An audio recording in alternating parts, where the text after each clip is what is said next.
நாள் வேலை திட்டத்தில் மகாத்மா காந்தியின் பெயரை நீக்குவதற்கு காங்கிரஸ், திமுக உள்ளிட்ட கட்சிகள் கடும் எதிர்ப்பு தெரிவித்து வருகிறார்கள். 100 நாள் வேலையில் மத்திய அரசு சரியான நேரத்தில் நிதி விடுவிப்பதில்லை என்ற குற்றச்சாட்டும் எழுந்திருக்கிறது. இது பற்றி பேசுவதற்காக அரங்கத்தில் செய்தியாளர் ராஜேஷ் இணைந்திருக்கிறார். அவரிடம் பேசலாம். வணக்கம் ராஜேஷ்.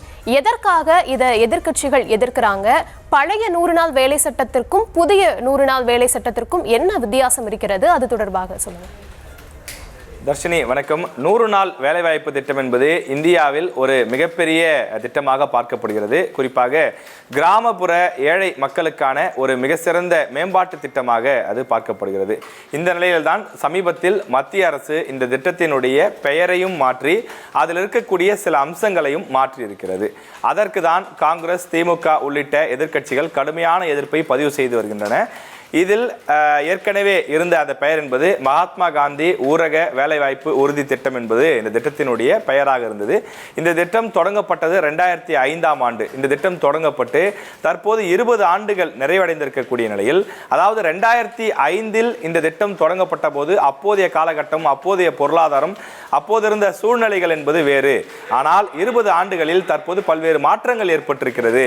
எனவே இந்த மாற்றங்களுக்கு ஏற்ப அந்த பழைய திட்டத்தை இன்னும் வேறு விதத்தில் மறுவடிவமைப்பு கொடுக்க வேண்டிய சூழ்நிலை ஏற்பட்டிருக்கிறது. எனவேதான் அந்த திட்டத்திற்கான பெயரையும் மாற்றி அந்த திட்டத்தில் சில அம்சங்களை நீக்கி சில அம்சங்களை நாங்கள் சேர்த்திருக்கிறோம் என்று மத்திய பாஜக அரசு விளக்கம் கொடுக்கிறது. இதற்கு முன்பு 100 நாட்கள் என்று இருந்ததை தற்போது 125 நாட்களாக மாற்றி இருக்கிறோம் என்று மத்திய பாஜக அரசு சொல்கிறது.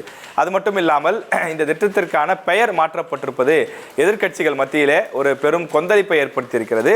மகாத்மா காந்தி அவர்களுடைய பெயரை நீக்கிவிட்டு விபிஜி ராம்ஜி என்று பெயர் வைக்கப்பட்டிருக்கிறது. இதில் திட்டமிட்டு கடவுள் ராமருடைய பெயரை கொண்டு வர வேண்டும் என்பதற்காக இப்படி பெயர் மாற்றம் செய்யப்பட்டதா என்றும் எதிர்க்கட்சிகள் கேள்வி எழுப்புகிறார்கள்.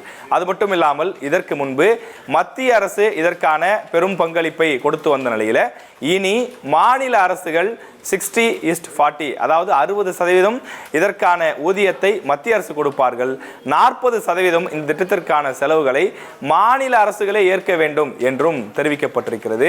ஏற்கனவே ஜிஎஸ்டி வரி விதிப்பிற்கு பிறகு மாநிலங்களுக்கு போதுமான நிதி கிடைப்பதில்லை.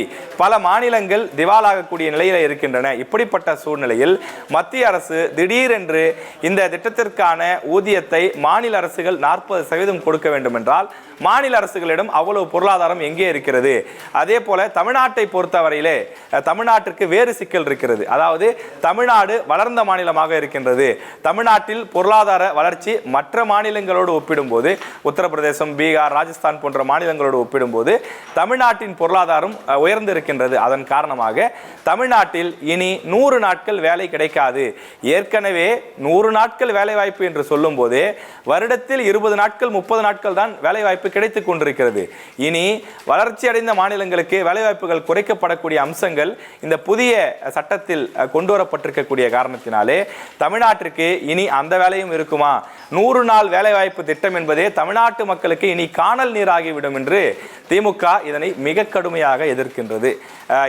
இதை மையப்படுத்தி தான் இன்று தமிழ்நாடு முழுவதும் திமுக தலைமையிலான கூட்டணி கட்சியினர் 100 நாள் வேலைவாய்ப்பு திட்டத்திலே பணியாற்றக்கூடிய தொழிலாளர்களை ஒன்று திரட்டி பெரிய போராட்டங்களை தமிழ்நாடு முழுக்க கிராமப்புறங்களிலே அவர்கள் நடத்தி கொண்டிருக்கிறார்கள். இந்த 100 நாள் வேலைவாய்ப்பு திட்டத்தில் திமுகவினுடைய கோரிக்கை என்னவென்று சொன்னால், மகாத்மா காந்தி அவர்களுடைய பெயர் அப்படியே இடம்பெற வேண்டும். அதே போல முன்பு இருந்ததை 100 நாட்கள் என்பதை 125 நாட்களாக மாற்றி இருக்கிறீர்கள். அது பிரச்சனை இல்லை. முதலில் 100 நாட்கள் வருடத்தில் வேலை என்பதை உறுதிப்படுத்துங்கள். தமிழ்நாட்டில் இருக்கக்கூடிய எந்த மாவட்டத்திலும் 100 நாட்கள் வேலை வாய்ப்பு கொடுக்கப்படுவதே இல்லை, நாங்கள் ஏமாற்றப்பட்டிருக்கிறோம் என்று சொல்கிறார்கள். அதே போல இதற்கு முன்பு இருந்ததை போல அந்த முழு தொகையையும் மத்திய அரசு தான் ஏற்க வேண்டும், மாநில அரசுகள் இதற்கு பணம் கொடுக்க வேண்டும் என்று கட்டாயப்படுத்தக்கூடாது என்று திமுக அரசு சொல்கின்றது.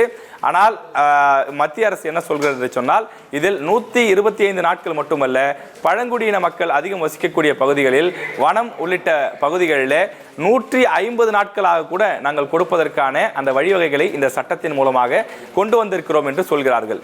இப்போது ஏன் இந்த சட்டத்தை மறு வடிவமைப்பு செய்ய வேண்டிய அவசியம் ஏற்பட்டிருக்கிறது எனும்போது மத்திய அரசு சொல்லக்கூடிய காரணம், 20 ஆண்டுகளுக்கு பிறகு பல்வேறு மாற்றங்கள் ஏற்பட்டிருக்கிறது, அது ஒரு காரணம். இது தவிர இந்தியா வளர்ச்சி அடைந்த பாரதம் என்ற இலக்கை நோக்கி, இந்தியா 2047 என்ற இலக்கை நோக்கி பயணித்துக் கொண்டிருக்கிறது.